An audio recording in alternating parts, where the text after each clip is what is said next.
I'm afraid to sell my house.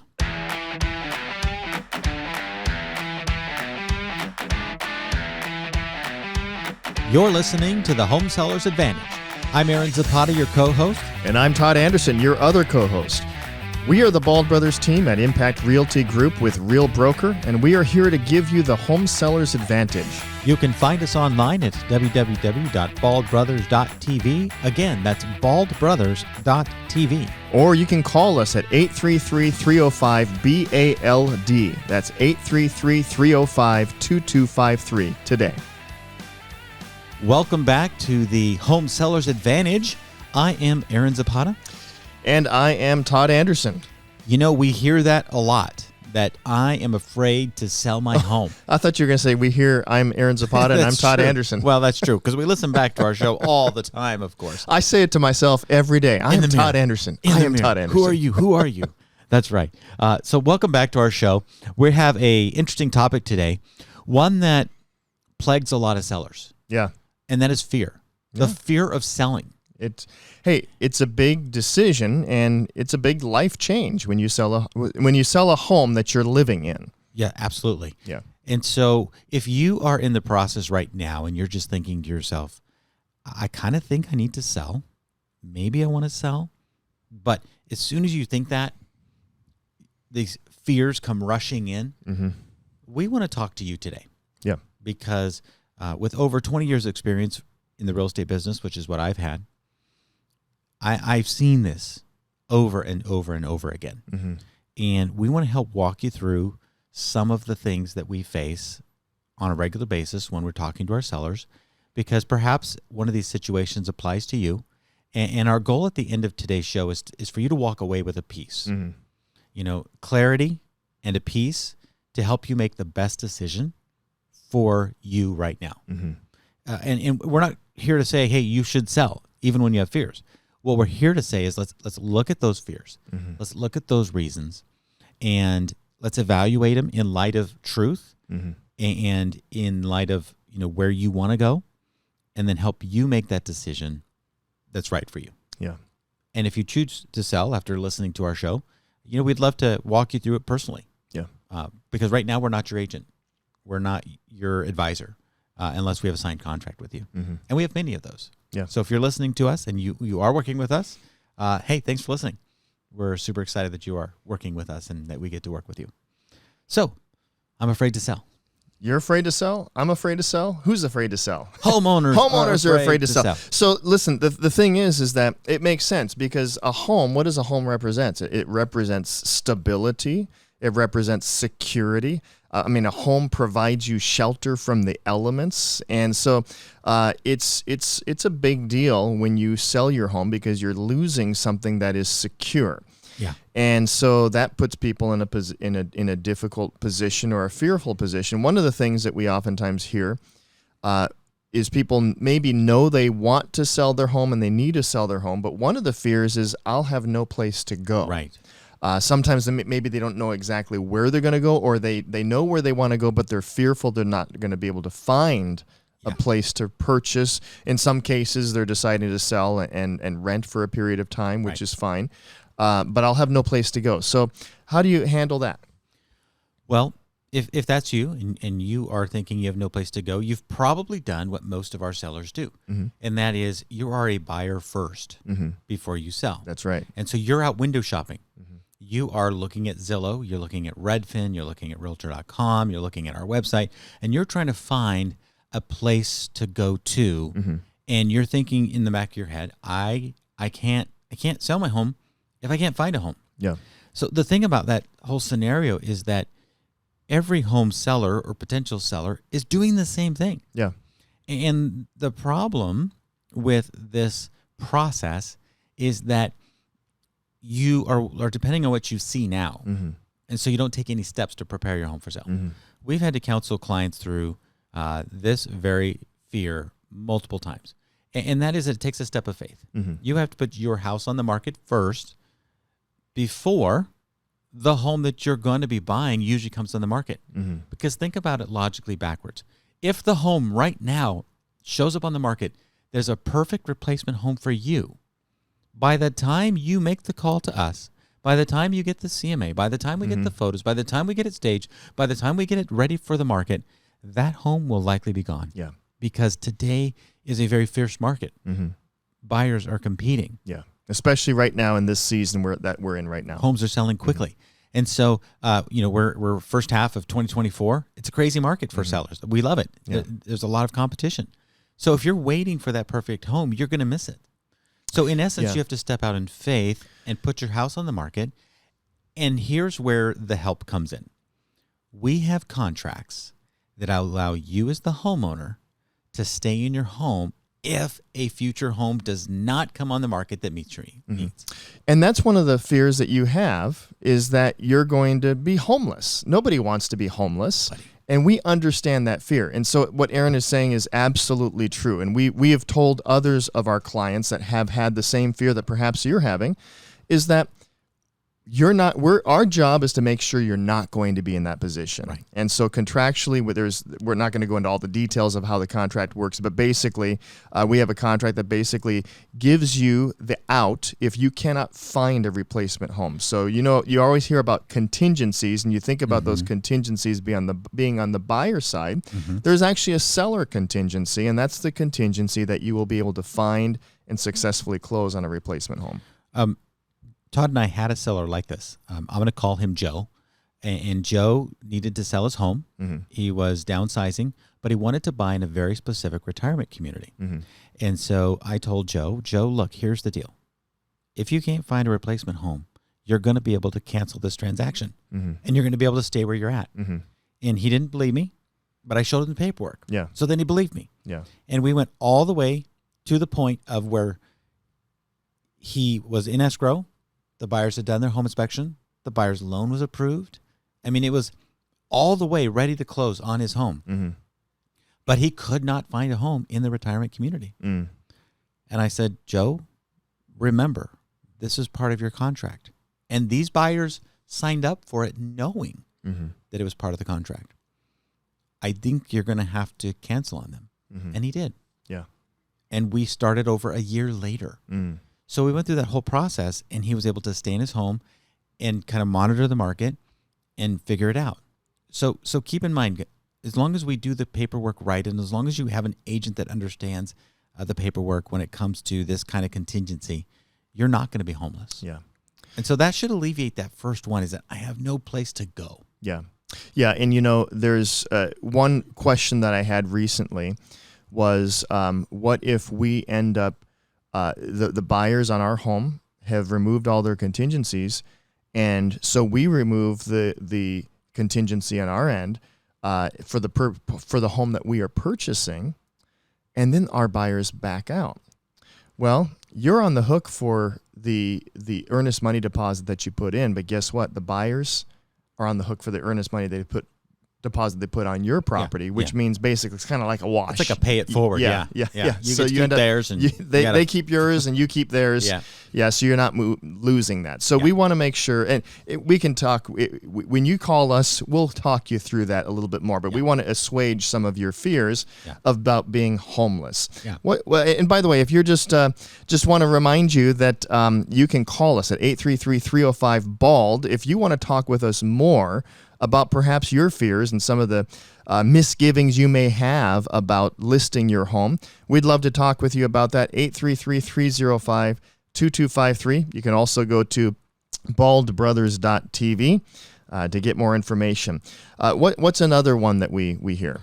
So another scenario that we hear often is the homeowner who is going through a change, a lifestyle change, typically entering into retirement years. And they are having a dramatic change in income. Yeah. And so income's going down, and perhaps this home is not paid off, and yet they're still holding on to hope that they can continue to stay in their home. Yeah. So perhaps you have recently retired, and you're now realizing that the cost of the home that you're living in is expensive. And what we hear go through the minds of our clients is, I just thought that I could hold on just a little bit longer. Yeah. I could hold on just a little bit longer, right? I could hold on just a little bit longer. And in the meantime, maybe you're looking for another job, you're looking for a supplemental income. But in the meantime, your savings, your retirement funds, whatever they are starting to be depleted. Dwindle because you're using those to make your mortgage payment. Right. I have a personal story on that.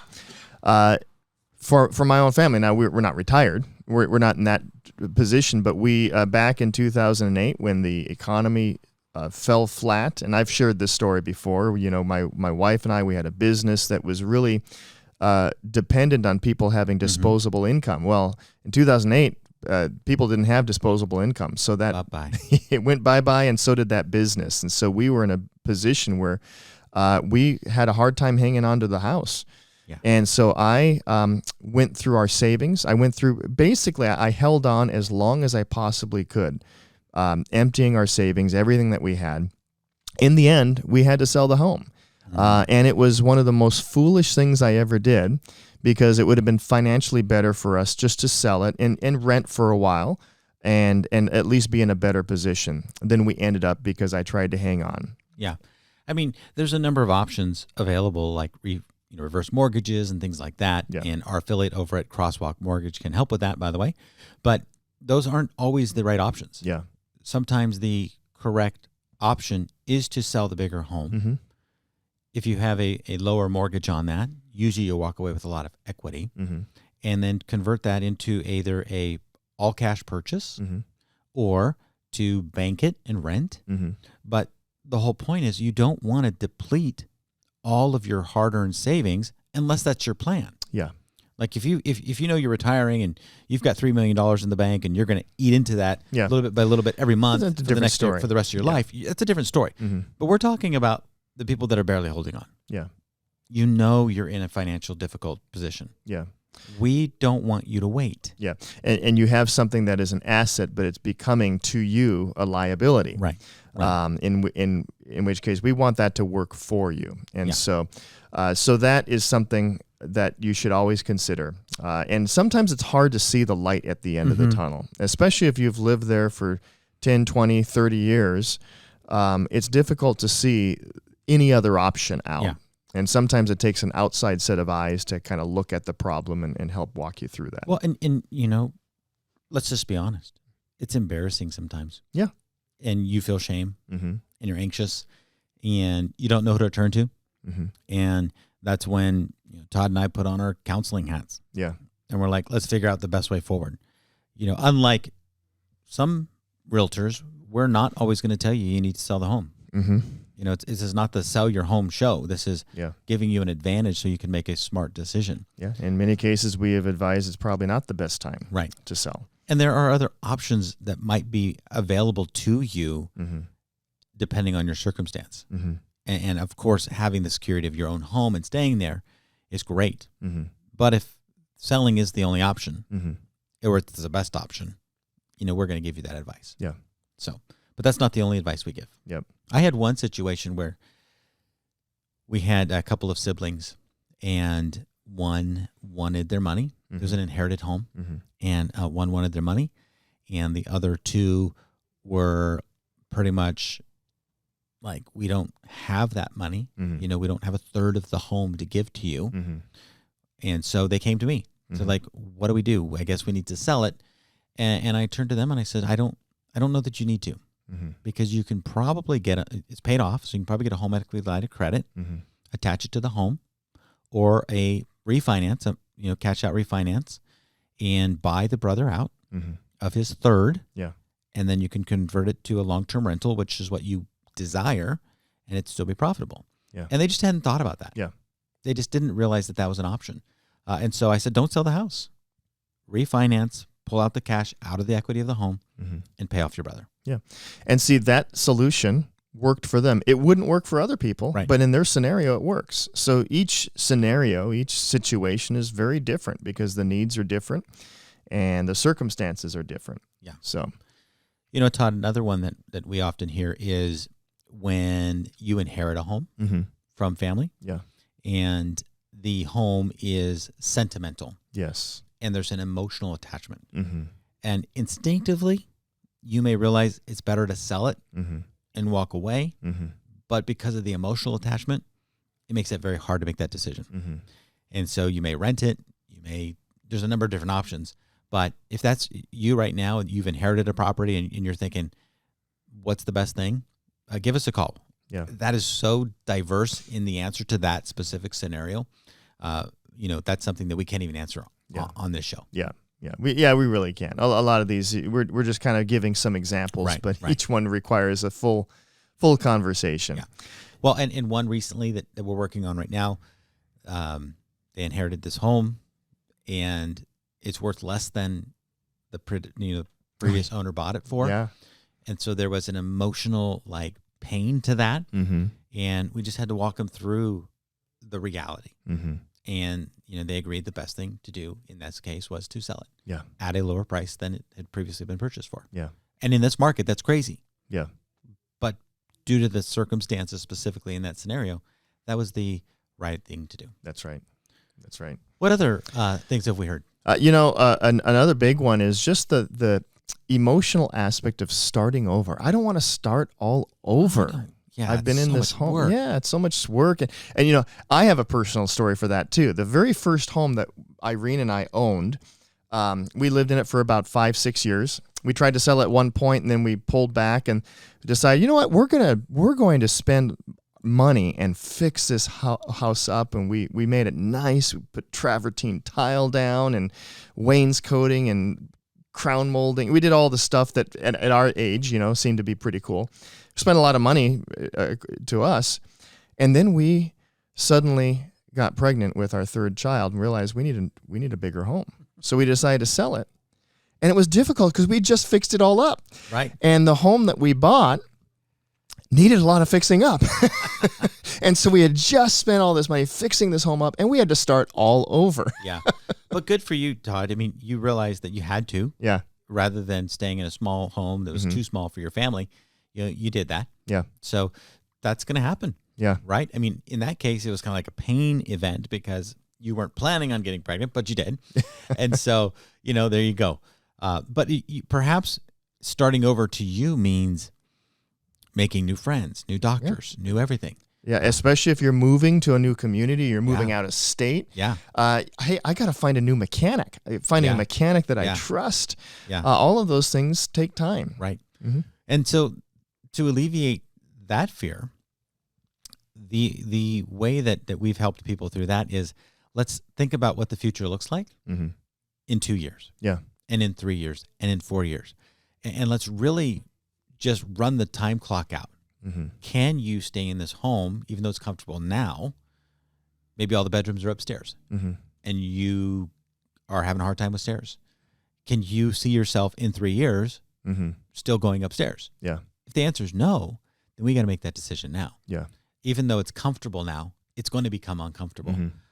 Perhaps you're leaving California, and many of our clients do. And it's going to take time to kind of emotionally adjust to that. But you got to start thinking about that now. Yeah. Think about where you want to be when you're, 62, 75, 80 years old. Do you want to be in a new community, in a newer home with less maintenance? Faye, one of our sellers, just moved to Tennessee. Yeah. And I saw a picture of her on Facebook. And she's sitting outdoors in her covered patio looking at this green belt next to her place. Oh, beautiful. And the comment below was she said she wanted to move to a place where she could see wildlife out her front door. Wow. And deer come through there every day. Good for her. Where she lives, right? Yeah. But it took her a year I remember to make that decision. Yeah, we talked with her for a year. Yeah. It was a very difficult decision for her to make. And I'm glad to hear that. I hadn't actually heard that. It's really cool. That's great to hear. And so when you're starting over, you have to think about not just physically, you have to think relationally. And if you do leave a location and move to a new place, oftentimes it takes up to 2 years before you even feel a sense of normal. And so if you can emotionally prepare for that, going into it, you're going to be at a place where once you decide to sell, that's going to be a really good thing. Yeah. And if you're just tuning in, welcome back. Welcome back. This is the Bald Brothers Welcome back. show. This is the Bald Brothers team. You stepped out of the room and let it run, and you're coming back. Yep. We're the Bald Brothers team. And this is the Home Sellers Advantage show. Home Sellers Advantage. Our goal is to give you, the home seller, the advantage when it comes to selling the home. So we try to answer some of the questions that you may have, obviously we encourage you to give us a call at 833-305-BALD. Yeah. That's 833-305-BALD or 2253. And we can talk more at length at your particular scenario. And if you're listening to this and you're thinking, man, I wish these guys would talk to my mom and dad, just, randomly play our video the next time you're over at their house, or send a link. Share this video with somebody that could benefit from it. Yeah. If you're listening to the podcast, thank you. Whether or not you're on the podcast or on our YouTube channel, we really appreciate it when you like and subscribe and comment. It really helps with the algorithms, and so it gets our show out there. Last reason that we're going to talk about today. What's the last reason? You know what? It's about time. But it's not the right time. It's about time. So it's not the right time. But not now. But not now. Timing's not right. That's right. The timing is just not right. Yeah. Something's off. I can't figure it out, but it's off, and the timing's not right. What is that? That's normally a cover for something else that's going on beneath the surface. Yeah. Like fear. Yeah. Anxiety. Yeah. These other questions that we brought up today. Yeah, it's really a cover for all of the other questions, all of the ones that we've already discussed. And listen, the timing might not be right. It truly might not be right for you. We don't know. But that is oftentimes something that is, it's real easy. Just if something that's difficult to do, it's easy just to kick it down the street. Just push it. Procrastination is something I think all of us have mastered. I've mastered the art of procrastination. I'm putting that on my resume someday. Yeah, someday. Someday I'll put that on my resume. Yeah. Later on, I'll master the art of procrastination. Right. I'm too busy right now. I'm too busy. Yeah. I'm too busy procrastinating to master the art of procrastination. We digress. But, timing. Yeah. So we've heard this a lot, that I missed the boat. Prices are too high. I can't afford it. And that's all a timing issue. It's all a timing issue. Yeah. Because prices where you're going to are now higher than they've ever been. Yeah. But usually so is your house. So very rarely do two markets move in drastically different directions. That's right. Like it goes up in California and collapses somewhere else. Like very rarely does that happen. Every home, every home for the most part in the country over the last 12 years has seen an increase in value. Yeah. So home prices have been going up everywhere. Yeah. We're setting records today in neighborhoods where we sell homes. Yeah. It's called trading equities, right? So you have you're worried about the home that you're going to purchase is more expensive, but guess what? Your home is more expensive, and so you're just taking this equity and moving it into that home as well. So trying to time the market rarely ends up well. Right. People will say, well, I'm going to wait for, let's say I'm going to wait for interest rates to drop. I know I need to make this move. I'm going to wait for interest rates to drop because I'm going to sell my home, buy the replacement home. Okay, that's fine. And that might be the right solution for you, perhaps. But if you've got a life situation that means that you need to make this change now, that time may never come, and you really need to make this change now. And they predict that if interest rates drop 1%, that home prices will go up 10 to 15%. Yeah. Property, we're working primarily with home sellers, but buyers, that's something we hear on the buy side, is they're waiting for interest rates to drop. Well, interest rates drop, home prices will go up, and part of what goes along with home prices going up is increased competition for the home. Yeah. Yep. And so I like what you said, trading equities. The picture that always comes to mind is boats in a harbor. Yeah. They all rise and fall on the tide. Yep. And so most likely the home that you're trying to purchase is rising on the tide or falling on the tide. Because the other thing is, well, what if I buy and prices come down? Well, that's true. It could happen. But if you're selling a home that's worth X right now, if prices come down, yours is going to come down. Yours is going to come down as well. And so again, you're just swapping equities. Yeah, it's the saying: a rising tide raises all ships. That's right. So those are some of the most common questions, fears, and reasons that we hear here at the Bald Brothers team. And we know that they may or may not apply to you as you're listening to the show. And you've got some other thing that's going on. We want to talk to you because the worst thing that we have seen happen in all of these scenarios is that you wait until you're forced to make the decision. It's better to be in a position where you can make the decision to sell rather than being forced to make the decision to sell. Yes. Whether it be health related, whether it be job loss, whether it be, something else that comes out of nowhere. It's always better to be in a position of strength. That's right. Where you're making this not from a needs basis, but from a desire, from a logical standpoint, because then you, as the home seller, have the advantage. Yeah. You can make a logical, clear choice that allows you to be the person that, is not reactive, but proactive. Yeah. If you've waited until you're in a position where you're forced, you've lost leverage. And our show is Home Seller's Advantage. We want you to have all the leverage in the world. So thanks for listening to us today. Again, you can reach us at 833-305-BALD. If you don't like the letters, that's 833-305-2253. Write that down. Put it on the Post-it note and give us a call. I'm Aaron. And I'm Todd. And we are the Bald Brothers team here at Real Broker. And we've enjoyed talking about this today. And we hope that you've enjoyed listening. Again, like, subscribe, share. And we hope to hear you back. We hope to see you back. We can't see you. We can't hear you. Just do the thing. Just do the thing. Just come back. Just come back. Just comment. We'd love to have you part of our audience. And we do enjoy watching and reading the comments. So thanks for being here. God bless. We'll talk to you next week. The Bald Brothers team is a licensed DBA of Real Broker, licensed by the California Department of Real Estate, number 02022-092. Again, we do not give any real estate, legal, or financial advice. If you'd like to reach out to us, you can call us at 833-305-BALD, or you can reach us online at baldbrothers.tv. Equal housing opportunity.